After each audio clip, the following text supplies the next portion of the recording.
Halo, assalamualaikum semuanya. Kembali lagi di channel YouTube aku.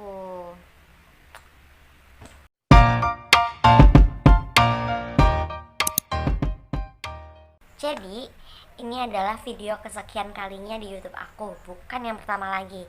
Dan di video kali ini bakalan berbeda dengan video-video aku sebelumnya, karena di video kali ini aku bakal mereview suatu materi yang berjudul toksikologi, lebih tepatnya ke asas-asas umum toksikologi. Dan ini adalah sebagai tugas pengganti aku selama kuliah online. Nah, sebelum kita membahas tentang asas-asas umum toksikologi, lebih tepatnya kita harus mengerti dong apa sih arti dari toksikologi. Jadi, apa sih toksikologi? Ada yang tahu nggak? Ada yang tahu nggak? Nah, kalau yang belum tahu, aku kasih tahu ya. Nah, jadi menurut Dole 1995, toksikologi adalah ilmu yang menetapkan batas aman dari bahan kimia. Tetapi menurut pengertian lain, toksikologi adalah studi mengenai efek-efek yang tidak diinginkan dari zat-zat kimia terhadap organisme hidup. Sekarang sudah tahu kan apa itu toksikologi? Sekarang kita lanjut ke asas-asas umum toksikologi. Asas umum toksikologi merupakan faktor yang mempengaruhi timbulnya efek toksik bermanfaat untuk evaluasi ketoksikan suatu zat.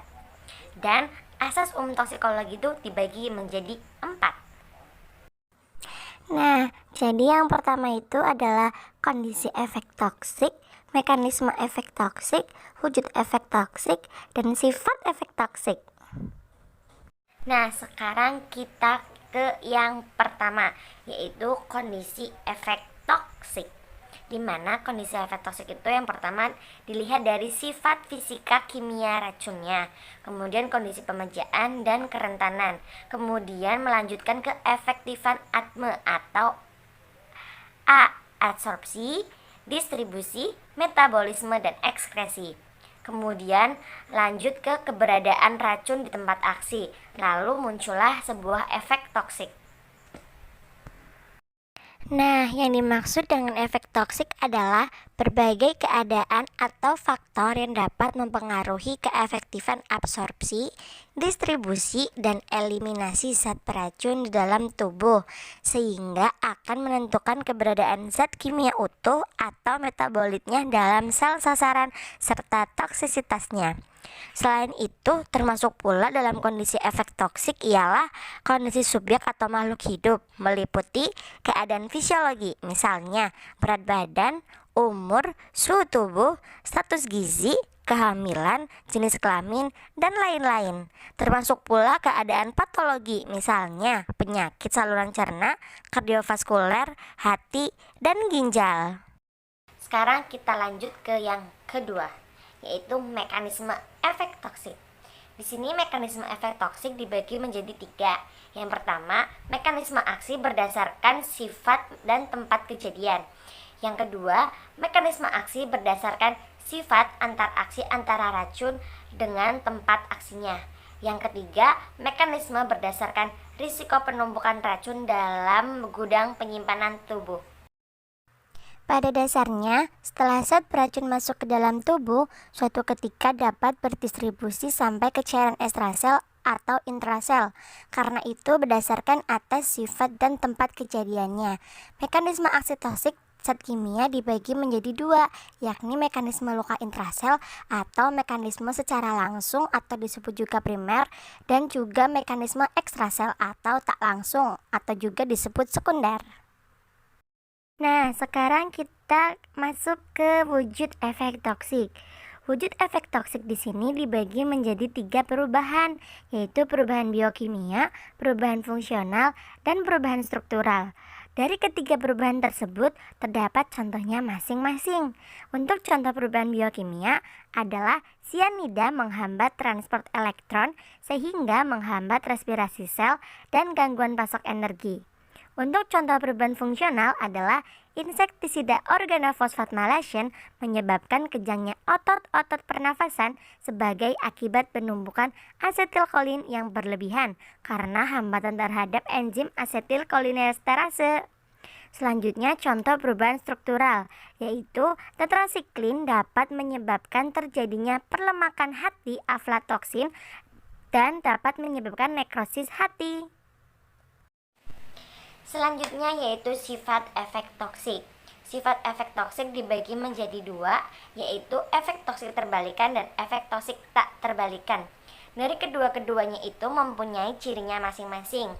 Untuk ciri-ciri yang pertama dari efek toksik terbalikan. Yang pertama, kadar racun habis, reseptor kembali normal. Yang kedua, efek toksik cepat hilang bila racun habis dan cepat kembali normal. Yang ketiga, ketoksikan zat beracun tergantung takaran atau dosisnya. Dan selanjutnya adalah ciri-ciri dari efek toksik tak terbalikan. Yang pertama, kerusakan menetap. Yang kedua, penumpukan efek toksik. Dan yang ketiga, pemejanan takaran kecil jangka panjang memberikan efek yang sama dengan pemejanan takaran besar jangka pendek. Selanjutnya kita akan review jurnal. Dan kali ini aku bakal nge-review jurnal yang berjudul Uji Toksisitas Akut Ekstrak Etanol Benalu Mangga terhadap Mencit Swiss Webster. Nah, di situ juga sudah tertera ya penulis beserta dengan universitasnya. Benalu mangga merupakan obat tradisional yang dapat berkembang menjadi obat herbal terstandar. Pembuktian secara ilmiah mengenai keamanannya penting untuk diketahui. Salah satu caranya melalui uji toksisitas akut. Penelitian ini bertujuan untuk mengetahui nilai toksisitas akut atau LD50, tingkat keamanan ekstrak etanol herba benalu mangga, dan gejala klinis yang ditimbulkannya.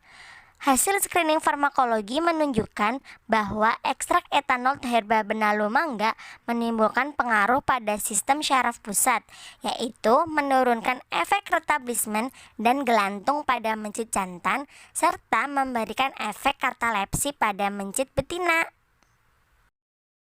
Dan ini dia hasil dari uji toksisitas ekstrak etanol benalu mangga. Di sini adalah tabel hasil penapisan fitokimia terhadap ekstrak benalu mangga. Tabel 1 menunjukkan bahwa ekstrak benalu mangga mengandung metabolit sekunder antara lain polifenol, tanin, flavonoid, steroid, triterpenoid, monoterpenoid, sesquiterpenoid, serta quinon. Hasil negatif pada pengujian kali ini didapatkan pada senyawa alkaloid dan saponin. Hal ini bertentangan dengan kandungan benalu mangga yang diteliti sebelumnya bahwa benalu mangga mengandung senyawa alkaloid dan saponin. 5 hal ini terjadi karena perbedaan sumber simplisia yang digunakan dalam penelitian. Nah, selanjutnya adalah tabel persentase kematian kumulatif mencit jantan selama 14 hari setelah pemberian ekstrak benalu mangga. Tabel ini menunjukkan persentase kematian mencit jantan setelah pemberian suspensi ekstrak benalu mangga secara oral dengan 5 variansi dosis dan 1 sediaan kontrol selama 14 hari pengamatan. Pada kelompok kontrol dan dosis 1 tidak terjadi kematian setelah pengamatan selama 14 hari. Pada dosis 2 dan dosis 3 terjadi kematian sebanyak 20% sejak hari pertama pengamatan hingga hari pengamatan terakhir. Sedangkan pada kelompok dosis 4 meningkat sebanyak 40% kematian sejak hari pertama pengamatan, dan pada kelompok dosis 5 meningkat lagi menjadi 80% kematian hewan uji sampai 14 hari pengamatan. Selanjutnya adalah tabel presentasi kematian kumulatif mencit betina selama 4 hari setelah pemberian ekstrak etanol benalu mangga. Tabel ini menunjukkan persentase kematian mencit betina setelah pemberian suspensi ekstrak penalu mangga secara oral dengan 5 variansi dosis dan 1 sediaan kontrol selama 14 hari pengamatan. Pada kelompok kontrol, dosis 1 dan dosis 2 tidak terjadi kematian setelah pengamatan selama 14 hari. Pada kelompok dosis 3, terjadi kematian sebanyak 40% sejak hari pertama pengamatan sampai 14 hari pengamatan. Sedangkan pada kelompok dosis 4 meningkat menjadi 60% kematian sejak hari pertama sampai dengan hari terakhir pengamatan. Dan pada kelompok dosis 5 meningkat lagi persentase kematian menjadi 80% hewan uji sampai hari pengamatan ke-14. Nah, kesimpulan pada review jurnal kali ini adalah toksisitas akut ekstrak etanol herba benalu mangga menggunakan metode analisis probit pada mencit jantan dan betina menunjukkan tidak toksik berdasarkan klasifikasi toksisitas Harmita dan Raji, yaitu berada pada rentang dosis lebih dari 15 gram per kilogram berat badan tikus. LD50 pada mencit jantan sebesar 34,28 gram per kilogram berat badan atau setara dengan dosis 23,99 gram per kilogram berat badan tikus. Sedangkan pada mencit betina sebesar 22,41 gram per kilogram berat badan atau setara dengan dosis 15,69 gram per kilogram berat badan tikus. Selain itu, diketahui adanya pengaruh pemberian ekstrak terhadap perubahan berat badan mencit. Hasil yang diperoleh dari screening farmakologi menunjukkan bahwa ekstrak etanol herba benalu mangga menimbulkan pengaruh pada sistem syaraf pusat, yaitu menurunkan efek retablismen dan gelantung pada mencit jantan, serta memberikan efek katalepsi pada mencit betina. Sedangkan pada parameter lain tidak menunjukkan adanya ketidaknormalan gejala klinis. Nah, teman-teman, itu adalah sedikit materi dari aku yang bisa aku sampaikan mengenai asas-asas umum toksikologi.